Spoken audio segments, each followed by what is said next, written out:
आप जानते हो कि भारत गांवों की भूमि है। हमारे भारत देश में 6 लाख गांव हैं। और आप सब जानते हो कि गांव कितने सुंदर होते हैं।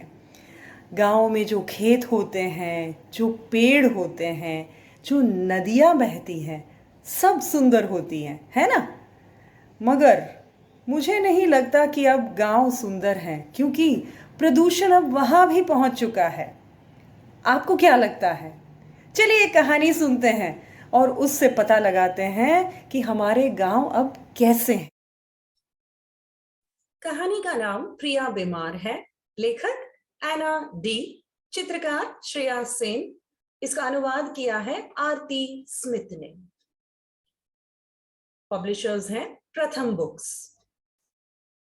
प्रिया एक सुंदर, कोमल, चमकती भूरी गाय थी।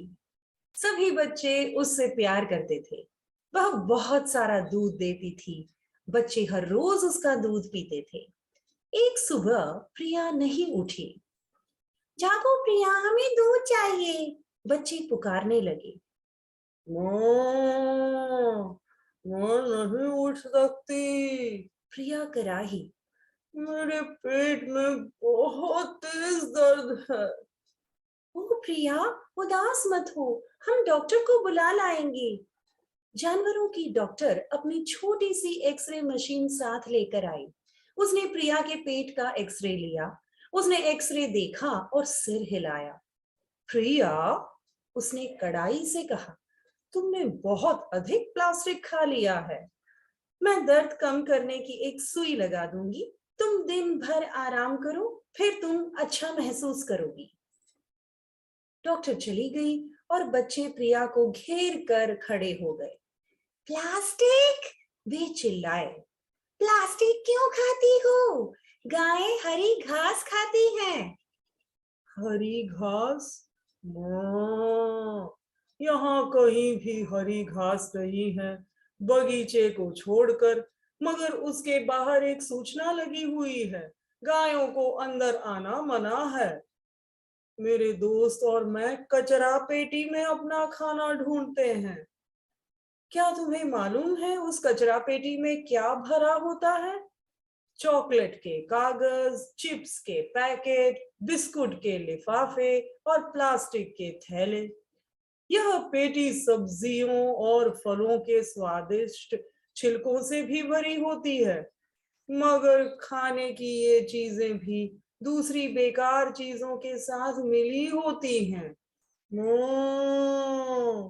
हमारे पास तुम्हारे जैसी उंगलियां नहीं हैं। हम खाने से प्लास्टिक को अलग नहीं कर सकती, इसलिए हमें सब्जियों के छिलकों और दूसरी मजेदार चीजों जैसे कि गाजर के सिरे और भुट्टे के साथ प्लास्टिक भी खाना पड़ता है। इस तरह प्लास्टिक हमारे पेट में पहुंच जाता है। बच्चे बहुत परेशान हुए। हमें कुछ करना होगा, रवि बोला, जो उन बच्चों में सबसे बड़ा था। हम क्या कर सकते हैं? टीना ने पूछा। सीतू टीवी पर जानकारियों वाले सभी कार्यक्रम देखती थी। उसे बहुत कुछ मालूम था। कुछ जगहों पर लोग अपना कचरा अलग अलग रंग के डिब्बों में डालते हैं। वे बचे हुए खाने को हरे डिब्बे में, प्लास्टिक को लाल डिब्बे में और दूसरे कचरे को नीले डिब्बे में डालते हैं। नितेश को कुछ करना पसंद था। चलो, हम अपने इलाके में सबसे ऐसा ही करने को कहें। तब प्रिया और उसकी दोस्तों को प्लास्टिक नहीं खाना पड़ेगा। बहुत बढ़िया सुझाव, सभी बच्चे खुशी से चिल्लाए। आज से ही शुरू करते हैं। जल्द ही बच्चे सभी बड़ों को समझा रहे थे कि कैसे बचे हुए खाने और कचरे को अलग अलग डालना है। उन्होंने हर एक परिवार को 3 अलग अलग कचरे के डिब्बे घर में रखने के लिए कहा।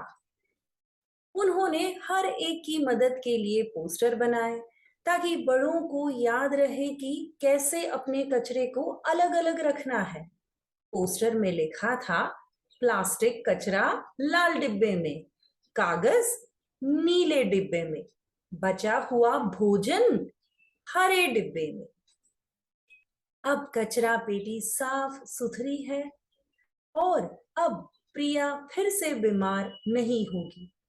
सब खुश हैं और सबसे अधिक हमारी सबसे न्यारी पृथ्वी। हमारे आसपास की साफ सफाई। यहाँ देखो, डॉक्टर साहब ने हरे डिब्बे में प्लास्टिक का थैला डाला, उन्हें सही करो। यहाँ मास्टर जी हैं, उन्होंने अपना कागज हरे डिब्बे में डाल दिया है, उन्हें कागज कौन से डिब्बे में डालना चाहिए? प्रिया जैसी और गायों की मदद करने के लिए और हमारे आसपास साफ सफाई रखने के लिए कम चीजों को इस्तेमाल करो, चीजों का दोबारा इस्तेमाल करो, पुरानी चीजों के दूसरे नए इस्तेमाल सोचो। Reuse, recycle and reduce waste. धन्यवाद। कहानी सुनी बच्चों? देखा, प्रदूषण गांव तक पहुंच चुका है और हमें ही कुछ करना होगा इस प्रदूषण को दूर करने के लिए।